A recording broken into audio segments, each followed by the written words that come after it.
10장. 아합의 아들 이름명이 아직 사마리아에 살고 있었다. 예후는 사마리아에 있는 이스라엘 관리와 성읍 원로와 아합의 아들들을 맡고 있는 자들 앞으로 편지를 써서 보냈다. 편지 내용은 이러했다. 이 편지는 정당한 경고요. 그대들은 주인의 자녀들과 전차와 말과 요새와 무기를 책임지고 있소. 주인의 아들들 가운데서 가장 훌륭하고 유능한 사람을 뽑아 왕위에 앉히시오. 그리고 주인의 지위를 위해 싸울 준비를 하시오. 그들은 편지를 읽고 완전히 겁에 질려서 말했다. 그가 이미 두 왕을 제거했는데 우리에게 무슨 희망이 있겠는가? 그래서 그들은 왕궁 관리와 성읍시장, 원로, 후견인들을 예후에게 보내며 메시지를 전했다. 우리는 당신의 종이니 당신이 뭐라고 말씀하든 그대로 행하겠습니다. 우리는 이쪽에서 누구도 왕으로 삼지 않겠습니다. 당신이 책임자입니다. 당신 생각에 좋은 대로 하십시오. 그러자 예후가 두 번째 편지를 썼다. 그대들이 내 편이고 기꺼이 내 명령을 따르겠다면 이렇게 하시오. 주인의 아들들의 목을 베어 내일 이맘때까지 그 머리를 이스라엘에 있는 내게 가져오시오. 왕자들은 70명이었다. 성읍 지도자들이 그들을 돌보고 있었다. 그들은 편지를 받고 나서 왕자들을 잡아 70명을 모두 죽였다. 그런 다음 그 머리를 광주리에 담아 이스라엘에 있는 예후에게 보냈다. 전령이 예후에게 보고했다. 그들이 왕자들의 머리를 가져왔습니다. 그가 말했다. 그 머리들을 두 무더기로 나누어 아침까지 성문 앞에 쌓아두어라. 아침에 예후가 백성 앞에 나가 공식적으로 말했다. 여러분이 오늘 하나님께서 펼치시는 의로운 일에 참여하고 있다는 것을 알겠습니까? 그렇습니다. 내 주인에게 반역하여 음모를 꾸미고 그를 암살한 사람이 나입니다. 하지만 여기 쌓인 머리들은 누가 한 일이겠습니까? 분명히 아십시오. 하나님께서 아합 가문의 심판에 대해 하신 말씀이 한 글자도 취소되지 않았다는 것을 지금 여러분의 눈으로 똑똑히 보고 있습니다. 하나님께서는 엘리야를 통해 말씀하신 일을 그대로 행하셨습니다. 그런 다음 예후는 아합 가문과 조금이라도 관계가 있는 이스라엘 사람을 전부 죽였다. 또 아합 가문의 지도자와 친구와 제사장들을 모조리 없애버렸다. 그 일을 마치자 예후는 자리를 털고 일어나 사마리아로 떠났다. 가는 길에 목자들의 베레켓 묵는 집에서 유다 왕 아하시아의 친척 몇 사람을 만났다. 예후가 말했다. 여러분은 누구시오? 그들이 말했다. 우리는 아하시아의 친척인데 왕실 가족 모임을 하러 내려왔습니다. 이들을 잡아라. 예후가 명령했다. 부하들이 그들을 잡아 베레켓 우물가에서 죽였다. 모두 42명이었는데 그들 중 살아남은 자는 아무도 없었다. 예후가 거기서 계속 가다가 레갑 사람 여호나답과 마주쳤다. 여호나답은 예후를 만나러 오는 길이었다. 예후가 그에게 인사하며 말했다. 우리가 한편이며 이 일에 한마음이요? 여호나답이 말했다. 그렇습니다. 믿어주십시오. 예후가 말했다. 그렇다면 그대의 손을 내미시오. 그들은 악수로 뜻이 같음을 확인했고 여호나답은 예후가 탄 전차에 올라섰다. 예후가 말했다. 나와 함께 가서 하나님을 위한 내 열심이 어느 정도인지 보시오. 그들은 함께 전차를 타고 나아갔다. 사마리아에 도착하자 예후는 그곳에 남아있던 아합과 조금이라도 관계 있는 사람들을 모두 죽였다. 하나님께서 엘리야에게 말씀하신 대로 수많은 사람들이 죽었다. 그 후에 예후는 온 백성을 모아놓고 말했다. 아합은 바알을 대단찮게 섬겼으나 예후는 확실하게 섬길 것입니다. 바알의 모든 예언자, 바알을 섬긴 모든 사람과 모든 제사장을 이곳에 모아주십시오. 내가 바알께 큰 제사를 드리려고 하니 한 사람도 빠뜨리지 말고 모두 모아주셔야 합니다. 나타나지 않는 자는 살아남지 못할 것입니다. 물론 예후는 거짓말을 하고 있었다. 그는 바알을 섬기는 자들을 모두 죽일 작정이었다. 예후가 명령했다. 바알을 위해 거룩한 집회를 준비하여라. 그러자 집회가 준비되고 날짜가 공포되었다. 이어 예후가 이스라엘 모든 사람을 불러 모으자 나라 안에 있던 바알을 섬기는 자들이 한 명도 빠짐없이 무리를 지어왔다. 그들이 와서 바알 신전을 가득 채웠다. 예후가 예복을 관리하는 사람에게 지시했다. 바알의 모든 종에게 예복을 주어라. 예복을 관리하는 사람이 그들의 예복을 내왔다. 예후와 레갑 사람 여호나답이 드디어 바알 신전에 들어가서 말했다. 다시 한번 확인하여 이곳에 하나님을 예배하는 자가 한 사람도 없게 하십시오. 바알 예배자만 들어올 수 있습니다. 그들은 제물과 번제를 바쳐 예배를 시작했다. 한편 예후는 바깥에 80명을 배치하고 이렇게 명령했다. 단 한 사람도 도망치게 해서는 안 된다. 도망치게 했다가는 자기 목숨으로 대가를 치러야 할 것이다. 제사의식을 마친 뒤에 예후는 지휘관과 호위병들에게 신호를 보냈다. 안으로 들어가서 한 사람도 살려두지 말고 모조리 죽여라. 피비린내 나는 사륙이 시작되었다. 주의관과 호위병들은 시체들을 밖으로 내던지며 바알 산당의 내실로 들어가는 길을 만들었다. 그들은 바알 신전에서 남근 모양의 석상을 끌어내 깨부수었다. 바알의 제단들을 때려 부수고 바알 신전을 허물었다. 그 후로 그곳은 공중 화장실이 되었다. 그렇게 해서 예후는 이스라엘에서 바알을 완전히 몰아냈다. 그 모든 일에도 불구하고 예후는 느밧의 아들 여로보암의 죄, 곧 이스라엘을 죄악된 삶으로 끌어들인 죄에서는 돌아서지 않았다. 베델과 단의 금송아지들을 남겨두었던 것이다. 하나님께서 예후를 칭찬하셨다. 너는 내가 보기에 일을 가장 잘 처리했다. 아합 가문에 대해 내가 명령한 대로 행했다. 그 상으로 내 자손이 4대에 걸쳐 이스라엘의 왕위를 차지할 것이다. 그러나 그 후로 예후는 주의하여 하나님의 길로 가지 않았고 한마음으로 이스라엘의 하나님을 높이지도 않았다. 그는 이스라엘의 죄악된 삶으로 끌어들인 느밧의 아들 여로보암의 죄에서 돌아서지 않았다. 이때부터 하나님께서 이스라엘을 줄어들게 하셨다. 하사엘이 요단강 동쪽에서 이스라엘의 국경을 침략해왔다. 그는 아르논 시냇가 근처의 아로엘에서부터 길르앗, 갓, 르우벤, 므낫세의 영토 전역, 곧 길르앗과 바산 전체를 공격했다. 예후의 나머지 생애와 시대, 그의 업적과 명성은 이스라엘 왕 연대기에 기록되어 있다. 예후는 죽어서 사마리아의 가족 묘지에 묻혔다. 그의 아들 여호아스가 뒤를 이어 왕이 되었다. 예후는 사마리아에서 28년 동안 이스라엘을 다스렸다. 디모데후서 1장. 나 바울은 그리스도를 위해 특별한 임무를 맡아서 예수의 생명의 메시지에 담긴 하나님의 계획을 실행에 옮기고 있습니다. 내가 몹시 사랑하는 아들 그대 디모데에게 이 편지를 씁니다. 우리 하나님과 그리스도께서 주시는 온갖 좋은 선물이 그대의 것이 되기를 바랍니다. 메시지를 위한 고난에 참여하십시오. 나는 기도하면서 그대의 이름을 떠올릴 때마다 실제로 늘 그렇게 하고 있습니다만 그대로 인해 하나님께 곧 내 조상의 전통을 따라 내가 목숨을 다해 섬기는 하나님께 감사를 드립니다. 특히 지난번에 있었던 눈물 어린 이별을 돌아보면서 나는 그대가 몹시 그립습니다. 나는 기쁘게 그대를 다시 만나게 될 날을 손꼽아 기다립니다. 그 소중한 기억을 떠올리자니 그대의 진실한 믿음이 떠오르는군요. 그대의 믿음은 참으로 값진 믿음입니다. 그 믿음은 그대의 할머니 로이스에게서 어머니 유니게에게로 이어졌다가 이제는 그대에게로 이어졌습니다. 그리고 내가 그대에게 안수하고 기도할 때 그대가 받은 특별한 사역의 은사도 떠오르는군요. 그 은사를 계속 타오르게 하십시오. 하나님께서는 우리가 그분의 은사에 소심한 태도를 보이는 것을 바라지 않으십니다. 오히려 담대하게 받아들이고 사랑으로 대하고 민감하게 반응하기를 바라십니다. 그러니 부끄러워하지 말고 우리 주님과 그분 때문에 감옥에 갇힌 나를 위해 변호하십시오. 우리와 함께 메시지를 위한 고난에 참여하십시오. 결국 우리는 하나님의 능력을 힘입어 앞으로 나아갈 뿐입니다. 하나님께서 먼저 우리를 구원하시고 그 후에 이 거룩한 일로 우리를 불러주셨습니다.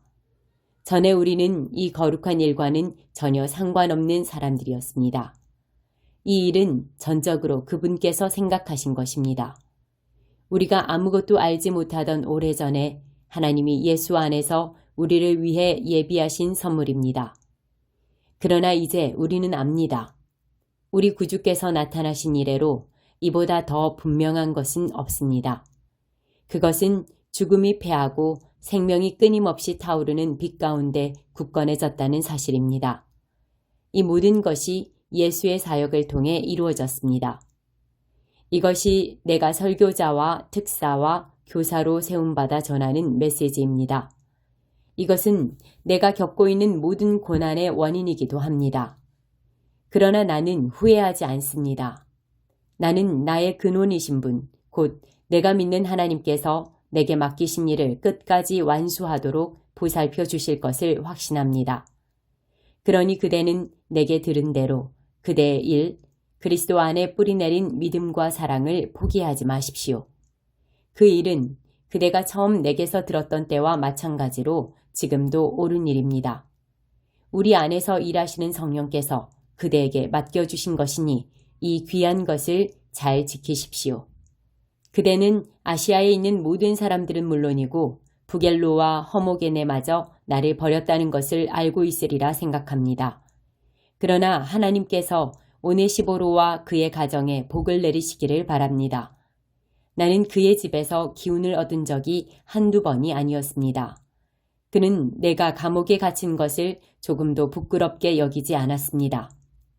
그가 로마로 와서 처음 한 일은 나를 면회하는 것이었습니다. 그가 나를 대접한 것처럼 마지막 날에 하나님께서 그를 선대해 주시기를 바랍니다. 그대가 나보다 더 잘 알고 있겠지만 그는 에베소에서도 온갖 도움을 베풀었습니다.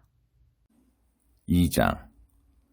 너희 형제들의 이름을 하나님의 귀한 자로 고쳐 불러라. 너희 자매들의 이름을 자비를 얻은 자로 고쳐 불러라. 이제 파티는 끝났다. 너희 어머니를 법정으로 끌어내라. 그녀를 고발하여라. 그녀는 더 이상 내 아내가 아니고 나는 더 이상 그녀의 남편이 아니다. 그녀에게 장녀처럼 입고 다니지 말라고, 가슴을 전시하고 다니지 말라고 전하여라. 그녀가 내 말을 따르지 않으면 나는 그녀의 옷을 다 빼앗고 갓 태어난 아기처럼 완전히 발가벗길 것이다. 그녀의 피부를 바싹 마른 가죽처럼 만들고 그녀의 몸을 황량한 불모지와 사막에 쌓여있는 뼈 무더기처럼 되게 할 것이다. 하나같이 사창가에서 태어난 그녀의 자식들도 나는 다 저버릴 것이다. 사실을 똑바로 보아라. 너희 어머니는 창녀였고 사생아들을 낳았다. 그녀는 말한다. 나는 내 애인들을 찾아갈 거예요. 그들은 내게 포도주를 건네고 만찬을 베풀어 줄 거예요. 옷을 입혀주고 어루만지며 향수를 뿌려 치장해 줄 거예요. 그러나 나는 그녀를 꼼짝 못하게 만들 것이다. 그녀를 엉겅퀴 밭에 던지고 막다른 뒷골목에 내다 버릴 것이다. 그녀는 애인들을 사냥하러 나서겠지만 하나도 건지지 못할 것이다. 위를 보나 아래를 보나 하나도 낚지 못할 것이다. 그제야 그녀는 말하리라. 남편에게 내 첫 남자였던 그에게 돌아가야겠어요. 이렇게 사는 것보다는 그때가 훨씬 나았으니까. 그녀는 몰랐다. 그동안 그녀에게 포도주를 건네고 만찬을 베풀며 아름답게 단장시키니가 다름 아닌 나였다는 것을, 그녀가 광란의 바알 파티에서 허비해버린 그 세련된 옷과 보석들을 건네니가 다름 아닌 나였다는 사실을 말이다. 나는 곧 그녀를 재판에 불러낼 것이다. 포도주도 만찬도 이제 끝이다. 실크 속옷도 가운도 다 지난 이야기다. 나는 그녀의 음부가 노출되게 만들 것이며 그녀 곁에서 하룻밤 애인 행세하던 자들도 그녀를 돕지 못할 것이다. 이제 파티는 끝났다.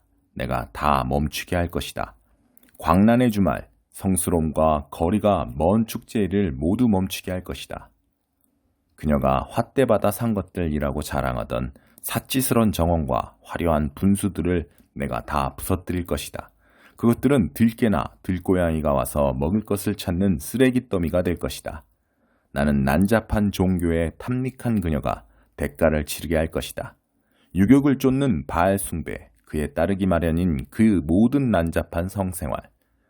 나는 안중에도 없이 한껏 꾸미고 남자들을 쫓아다닌 일에 대한 대가 말이다.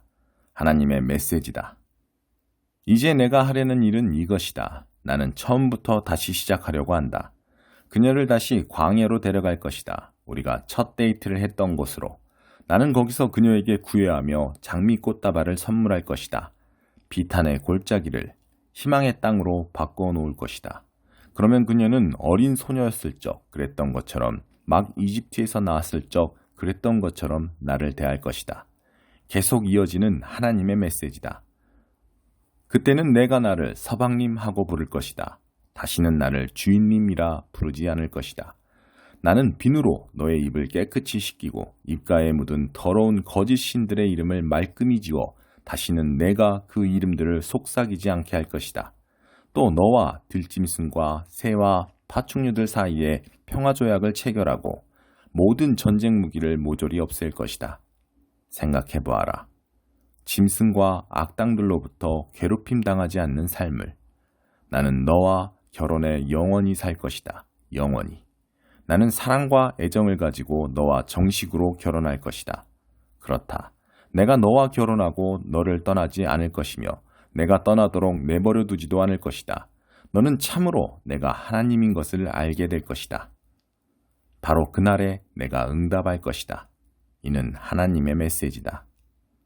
나는 하늘에 응답하고 하늘은 땅에 응답할 것이며 땅은 곡식과 포도주와 올리브 기름에 응답하고 그것들 모두는 이스라엘에 응답할 것이다. 나는 그녀를 좋은 땅에 심어 자비를 못 얻음에게 자비를 베풀 것이다.